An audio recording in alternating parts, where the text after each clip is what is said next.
할렐루야. 아멘. 오늘은 종말은 예수님이 진행하십니다 제목으로 같이 말씀을 나누겠습니다. 어제 5장 조금 뒷부분을 다 못했는데 마무리하고 그리고 6장으로 가도록 하겠습니다. 어제는 어린 양에 대한 말씀을 나누면서 출애굽기 12장 6월절을 살펴보았지요.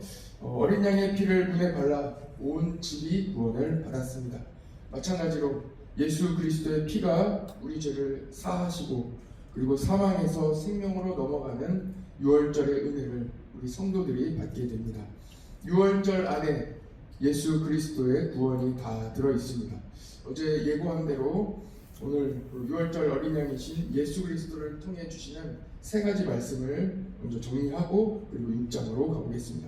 첫 번째는 예수님을 믿으면 심판을 받지 않습니다. 예수님을 믿으면 심판을 받지 않습니다. 이것이 구원받은 자들에게 주시는 가장 큰 은혜 중에 하나입니다. 요한복음 5장 24절에 보면 심판을 받지 않고 사망에서 생명으로 옮겨졌느니라 하고 말씀하고 있습니다.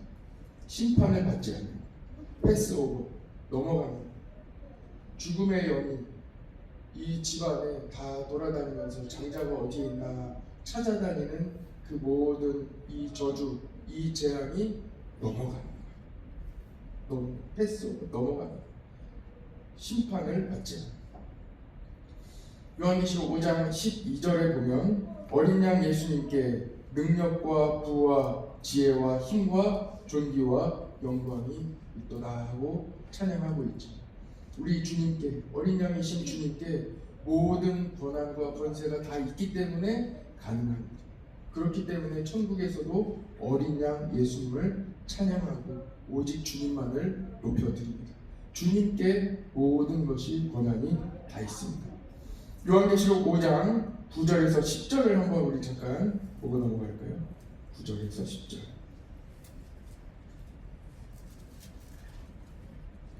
요한계시록 5장 9절 10절을 찬양의 내용이에요. 거기 밑에 보시면 두루마리를 가지고 그 인공을 떼기에 합당하시도다. 일찍이 죽임을 당하사 각 족속과 방언과 백성과 나라 가운데에서 사람들을 피로 사서 하나님께 드리시고 10절 한번 읽어주세요. 시작. 그들로 우리 하나님 앞에서 나라와 자연들을 삼으셨으니 그들이 땅에서 왕으로 다니려가 하더라. 아멘. 거기 뒤에 보시면 우리 하나님 앞에서 나라와 제사장들을 삼으셨습니다. 우리 하나님 나라의 백성, 우리가 하나님 나라의 백성이 됩니다. 그리고 그냥 살아가는 정도, 백성으로 살아가는 정도가 아니라 제사장으로 살아가는 제사장. 하나님께 예배하는, 영원토록 예배하는, 예배만 드리는, 하나님과 함께 동행하는 제사장으로 삼아주신 것. 얼마나 영광입니까? 그들이 땅에서 왕노릇하리로다. 우리가 이 땅에서 예수님이 재림하시는 그날까지 왕노릇하는 것. 에덴 동산에서 하나님께서 아담을 창조하시고 아담에게 주셨던 하나님의 말씀을 여러분 잘 기억하셔야 됩니다. 아담에게 왕권을 주신, 완전히 이 아담이 정복하고 다스리도록 하나님께서 그 말씀을 아담에게 넣어주신. 그런데 아담은 어떻게 했어요? 그것을 버리고 자기가 하나님이 되고자, 자기가 하나님처럼 높아지고자 하나님을 떠나는, 그리고 뱀의 유혹을 받아 이 모든 왕권을 버리고 에덴 동산에서도 버려짐을 받는, 하나님께서 모든 것을 다 주신. 창세기 1장 28절 제가 읽어드릴 테니까 한번 잘 들어보세요. 하나님께서 아담에게 주신 말씀이에요. 생육하고 번성하여 땅에 충만하라. 땅을 정복하라. 바다의 물고기와 하늘의 새와 땅에 움직이는 모든 생물을 다스리라 하고 왕의 권한을 주신, 이 땅을 정복하고 다스리고 그리고 이 땅에서 충만하라고, 생육하고 번성하여 충만하라. 땅에 있는 모든 생물을 다스리라고 말씀하십니다. 그런데 이제 예수님을 믿는 성도들에게는 다시 이 왕권이 회복되는 거예요. 하나님의 나라 백성일 뿐만 아니라 이제는 이 땅에 왕으로 살아갈 수 있는, 정복하고 다스리고 그리고 생육할 수 있는 은혜를 그 왕권을 우리 성도들에게 주시는 것입니다. 첫 번째는 예수님을 믿으면 심판을 받지 않는다는 말씀을 전해드렸습니다. 두 번째는 유월절 어린 양의 죽음이 예수 그리스도의 십자가 죽음으로 연결됩니다. 우리가 예수 그리스도의 우리가 십자가를 바라보면서 어떻게 우리가 이 십자가의 삶, 십자가 그 보혈의 은혜 어떻게 이해할 수 있겠습니까? 유월절 어린 양을 모른다면 우리가 어떻게 예수님의 십자가를 이해할 수 있겠습니까?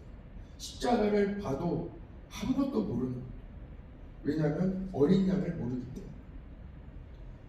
예수님이 왜 십자가를 지셔야만 하는지, 왜 십자가에서 피를 흘리셔야만 하는지, 십자가에서 흘리신 그 보혈의 피가, 그 보혈이 우리의 죄를 사하고 생명을 주시는 능력이 있는지 우리가 알 수 있는, 어떻게 해요?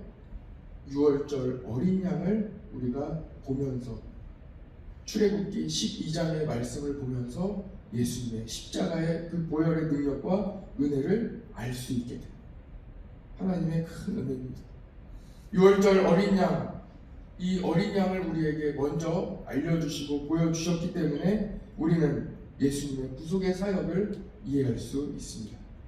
이사야 53장 7절 말씀입니다. 제가 읽어드릴게요. 그가 곤욕을 당하여 괴로울 때에도 그의 입을 열지 아니하였으며 마치 도수장으로 끌려가는 어린 양과 털 깎는 자 앞에서 잠잠한 양같이 그의 입을 열지 아니하였도다 라고 말씀하고 있습니다. 이사야 53장은 고난받는 종 예수 그리스도에 대한 말씀이 쭉 이어지고 있습니다. 예수님이 십자가를 지실 때에 어린 양과 같이 지셨다는 거예요. 어린 양이 잠잠히 그 주인에 끌려가듯이 예수님께서 십자가를 묵묵히 겸손히 순종함으로 지셨다는 말씀입니다. 로마서 5장 9절 말씀인데, 로마서 5장 9절 말씀 한번 찾아봅시다. 로마서 5장 9절 말씀.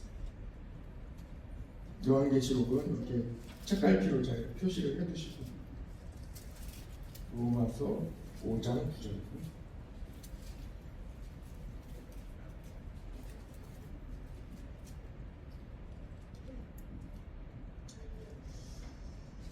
로마서 5장에는 예수 그리스도의 보혈의 은혜에 대해서 말씀하고 있는데요. 그 중에 9절 말씀은 우리가 이제 유월절을 살펴본 이후에는 잘 우리가 이 말씀을 이해할 수 있습니다. 9절 말씀, 5장 9절 말씀 같이 한번 읽읍시다. 시작. 그러면 이제 우리가 그의 피로 말미암아 의롭다 하심을 받았으니 더욱 그의 그로 말미암아 진노하심에서 구원을 받을 것이니. 아멘. 진노하심은 심판이에요. 진노하심은 심판. 진노하심을 우리는 경험하지 않아요. 겪지 않고 넘어가. 유월절에 예수 그리스도의 피로 말미암아 의롭다 하심을 받은 거예요. 우리가 죄인이지만 예수님께서 우리를 대신하여 십자가에 달려 죽으시고 우리를 위하여 우리의 속죄함을, 우리의 죄를 사하시기 위하여 십자가에서 보혈, 그 피를 흘리셨기 때문에 그 피로 우리는 의롭다 하심을 받아요.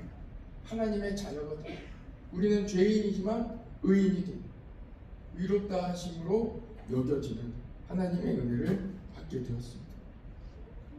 우리는 예수 그리스도의 보혈의 피로 구원을 받았습니다.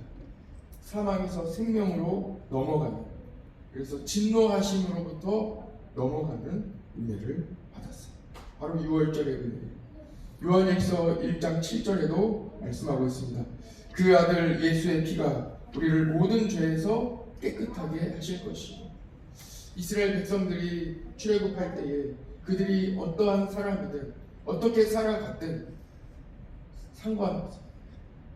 어떤 것만 있으면 됩니까? 그분의 어린 양의 피만 있으면 돼요. 유월절만 지내면 돼요. 그러면 이 사망의 권세가 넘어가게 돼요. 마찬가지로 예수님을 믿는 사람, 예수 그리스도의 보혈의 능력이 함께하는 사람은 모든 재앙이 넘어가게 되는 은혜를 경험하게 됩니다. 이제 세 번째로 넘어가겠습니다. 세 번째는 어린 양이 바로 예수님이십니다. 하는 말씀. 어린 양이 예수님이십니다. 성경은 분명하게 말씀합니다. 요한계시록 5장의 어린 양은 예수님이에요. 요한복음 1장 29절 그리고 36절에 보면 세례 요한이 예수님에 대하여 딱 선포하는, 예수님에 대하여 이야기하는 말씀이 나와 있습니다. 요한복음 1장 29절 제가 읽어드릴게요. 이튿날 요한이 예수께서 자기에게 나오심을 보고 이르되 보라, 세상 죄를 지고 가는 하나님의 어린 양이로다. 그분이 바로 예수님. 요한복음 1장 36절에도 말씀합니다. 예수께서 건의심을 보고 말하되 보라, 하나님의 어린 양이로다. 하나님의 어린 양이 바로 예수 그리스도이십니다. 이제 6장으로 넘어가도록 하겠습니다. 요한계시록 우리 4장에서 18장까지는 우리가 지금 6장까지 지금 나가고 있는데 4장에서 18장까지는 예수님이 재림하시기 전에 이 땅에, 이 땅과 천국에서 어떤 일이 일어나고 있는지에 대하여 말씀하고 있습니다. 예수님의 재림이 임박하면서 땅이 심판을 받고 그리고 재앙이 임합니다. 그 중에는 크게 세 가지 재앙이 임하고 있어요. 7인, 7나팔, 7대접입니다. 7개가 나란히 이렇게 4장부터 진행이 되고 있습니다. 그 중에 6장은 6째 인까지 떼는, 7인 중에서 6째 인까지 떼는 장면이 담겨 있습니다. 마지막 7째 인은 8장의 초반에 나오고 있습니다. 그래서 7인부터 떼십니다. 마지막 종말의 때는 하나님만 알고 계십니다. 그러나 그 종말의 때는 깨어있는 성도라면 다 알 수 있다고 예수님께서 말씀해 주셨습니다. 마태복음 24장 32절, 33절 말씀을 여러분들 너무 잘 알고 계실 거예요. 제가 한번 읽어드릴게요. 무화과나무의 비유를 배우라. 그 가지가 연하여지고 그 잎사귀를 내면 여름이 가까운 줄 아나니 이와 같이 너희도 이 모든 일을 보거든 인자가 가까이 문 앞에 이른 줄 알라. 때가 이르면 다 알 수 있다 하는 말씀. 때가 이르렀는데도 모르면 안 된다. 그러므로 깨어있어라, 기도하라 하고 예수님께서 말씀해 주셨습니다. 예수님께서는 마지막 때에 대하여, 종말에 대하여 마태복음 24장에 말씀해 주셨습니다. 예수님께서 말씀해 주신 이 종말, 마태복음 24장의 말씀과 요한계시록에 기록된 이 종말의 말씀이 같아요. 서로 읽어보면 같은 말씀이에요. 예수님은 마태복음 24장에서 종말의 때에 있을 징조에 대하여 말씀하시죠. 예수님이 재림하시기 전에 징조가 있을 것인데 요약해서 말씀드리면 전쟁이 있을 것이다. 땅에는 기근이 있을 것이다. 그리고 자연재해가 있다. 이와 같은, 그리고 교인들이 고난을 당한다. 교인들이 무시를 받고 어려움을 당하고 또 미혹을 받는다. 교인들이 예수님을 똑바로 믿지 못하도록, 똑바로 기도하지 못하도록, 열심히 뜨겁게 성령 충만하여 섬기지 못하도록 많은 이 여러 가지 여건이, 여러 가지 이 사탄의 세력이 끊임없이 이 성도들을 빼내가려고 한다. 마지막 때니까 그렇겠죠. 한 사람이라도 더 빼내가려고 차갑게 만드는, 이 모든 것이 재난의 시작이라고 우리 주님께서 말씀해 주셨습니다. 마태복음 24장 8절에 이 모든 것이 재난의 시작이라. 7인, 7나팔 다 이제 진행이 되는 거예요. 마태복음 24장 13절에 이렇게 말씀하십니다. 그러나 끝까지 견디는 자는 구원을 얻으리라 하고 말씀하십니다. 어려움이 있습니다. 마지막 때가 오면 기근과 환난과 전쟁과 이 두려움과 이 모든 어려움이 다 있어요. 시기와 질투와 마지막에 더 심하게 일어나고 이 사탄 마귀가 성도들의 마음을 막 뒤흔듭니다. 그러나 끝까지 견디는 자는 구원을 얻으리라 하고 말씀하셨습니다. 다시 이제 요한계시록 6장으로 요한계시록 6장에 보면 여섯 번째 인까지를 떼시는 거예요. 하나하나 조금 살펴보면서 가보겠습니다. 첫째 인을 떼니, 여기 1절에 나오죠. 7인 중에 하나를 떼시는데 그때 내가 들으니 내 생물 중에 하나가 우레소리같이 말하되 오라 하기로 갔더니 뭐가 있어요? 흰 말이 있는데 그 탄자가 활을 가졌고 면류관을 받고 나아가서 이기고 또 이기려고 하더라. 면류관을 받고 전쟁이 계속 이기고 또 이기려는 전쟁이 이어지게 됩니다. 우리 마태복음 24장을 살펴봤기 때문에 잘 이해가 되실 겁니다. 둘째 인을 뗐을 때에 또 3절에 나옵니다. 둘째 인을 떼니 둘째 생물이 말하되 오라 갔더니 붉은 말이 나오며 붉은 말을 탄 자가 허락을 받아 화평을 제하여 버립니다. 화평은 하나님이 주신, 그런데 하나님이 주신 이 화평을 제하여 버립니다. 화평이 없어지니까 어떻게 되겠습니까? 불안해지. 마음이 불안해지. 화평을 제하여 버리고 서로 죽이게 하고 또 큰 칼을 받았더라. 살인이 일어납니다.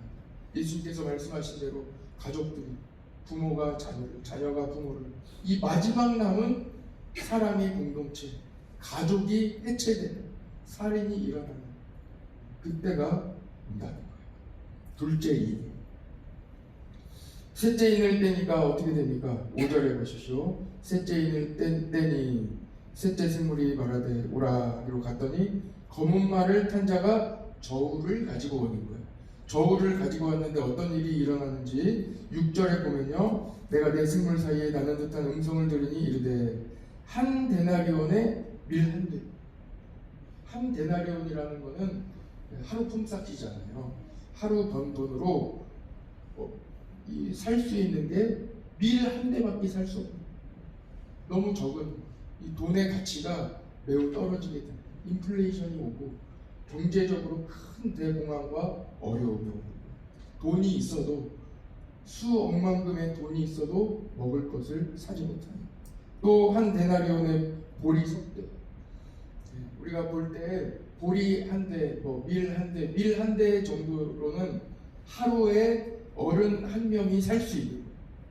그런데 우리가 이 한 대 가지고 어른 한 명만 살면 되겠습니까? 가족들이 있는데 못 사는 거예요. 먹지 못하고 살 수 없는 거예요. 이미 그런 나라들이 많이 있습니다. 정상적으로 돈을 벌어서 먹고 살 수 없는, 경제적으로 매우 힘든 때가 오는 거예요. 셋째 인. 넷째 인, 한번 봅시다. 넷째 인. 우리 7절이에요. 넷째 인 음성을 듣고 오라 하기로 갔더니 청황생말이 나오는데 그 탄자의 이름은 사왕이요 음부가 그 뒤를 따르더라. 그리고 그들이 땅 4분의 1의 권세를 얻어 검과 흉년과 사망과 땅의 짐승들로서 죽이더라 하고 있습니다. 전쟁과 기근으로 수많은 사람들이 죽는 모습이 바로 넷째 인에 기록되어 있습니다. 넷째 인을 뗐어요. 다섯째 인 떼실 때에 9절에 나오죠. 내가 보니 하나님의 말씀과 그들이 가진 증거로 말미암아 죽임을 당한 영혼들이 제단 아래에 있어. 누구입니까? 순교자들이에요. 순교자. 증거 때문에 죽임을 당한 사람들. 예수님 때문에 핍박받고, 예수님께서 말씀하시잖아요. 마태복음 7장에도 말씀하시고 5장에도 말씀하시고, 이 마지막 때에 예수님 때문에, 그러므로 나로 말미암아 핍박받고 어려움 당하는 자는 복이 있다 하고 말씀합니다. 이 다섯 번째 인이 떼어질 때에는 순교자들이 하나님 앞에 서게 되는, 그때 순교자들이 큰 소리로 하나님께 요청드리는 거예요.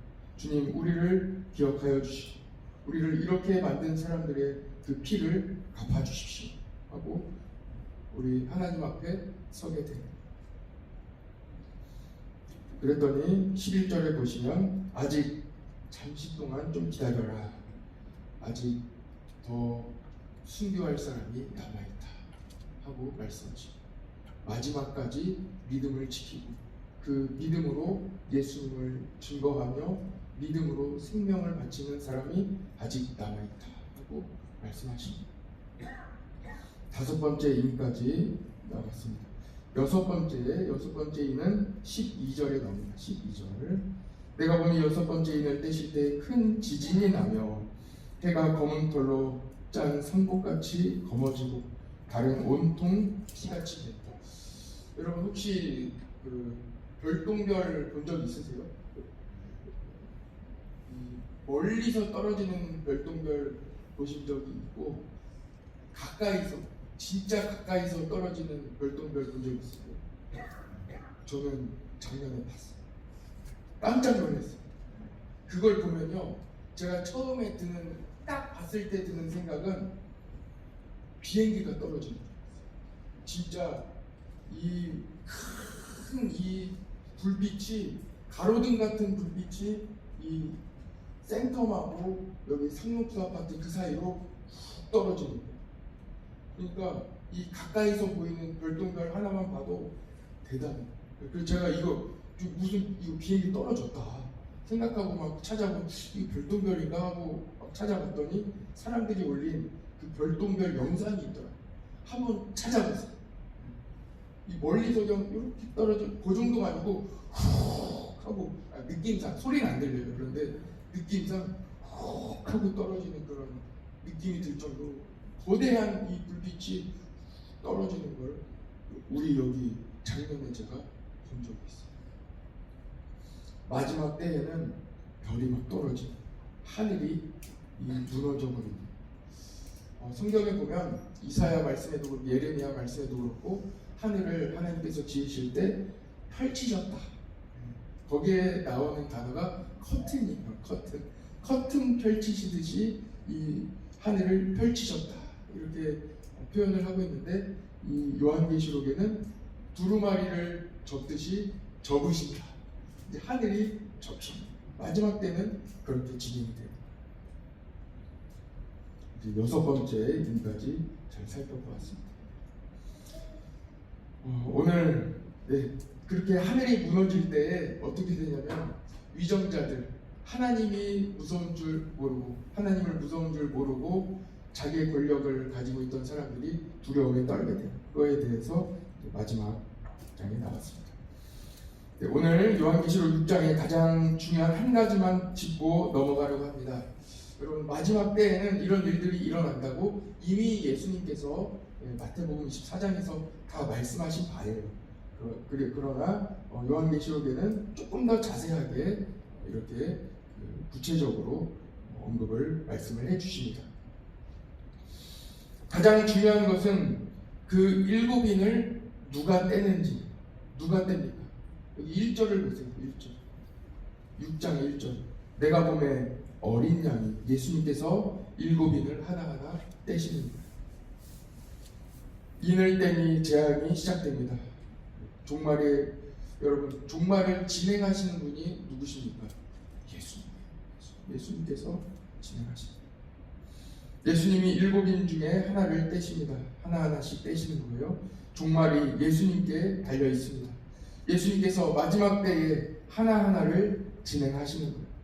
이 종말의 때는 하나님만 아세요. 그러나 이 진행되는, 하나님께서 딱 두루마리를 주셨을 때, 자 이제 마지막 때를 시작하자 하고 말씀하셨을 때에는 예수님께서 모든 일들을 진행하십니다. 종말은 갑자기 어느 날 갑자기 예수님께서 탁 하고 나타나시는 게 아니에요. 이단들이 다 그렇게 얘기해요. 내가 예수라고, 내가 재림 예수라고 이야기하는 건 다 가짜. 그렇게 진행되는 종말이 아니에요. 마지막 종말은 우리 이 징조가 충분히 진행이 되고, 그리고 나서 예수님께서 오십니다. 예수님께서 오실 때에도 이제 19장에, 요한계시록 19장에 예수님이 재림하실 때 어떤 일들이 일어나는지 18장까지는 이 재난과 이 종말에 대하여 다 말씀하시고, 19장부터 예수님께서 재림하실 때는 어떤 일들이 구체적으로 일어나는지 이제 말씀합니다. 어제 소방 안전교육을 받았는데요, 뇌졸중, 심근경색과 같이 한순간에 쓰러지는 질병도 반드시 전조 증상이 있다. 뒷목이 뻐근하다든지 가슴에 통증이 있다든지, 이 눈떨림이 피곤함이 있을 수 있는데 그 떨림이 볼 아래까지 이렇게 내려온다든지, 전조 증상이 있다는 겁니다. 종말의 때도 마찬가지. 예수님이 그렇게 말씀하시는 말씀이 바로 이겁니다. 징조가 있다는 겁니다. 징조. 전쟁, 기근, 매우 큰 인플레이션, 경제적인 어려움이 왔다면 예수님이 곧 오실 때가 되었다는 말씀입니다.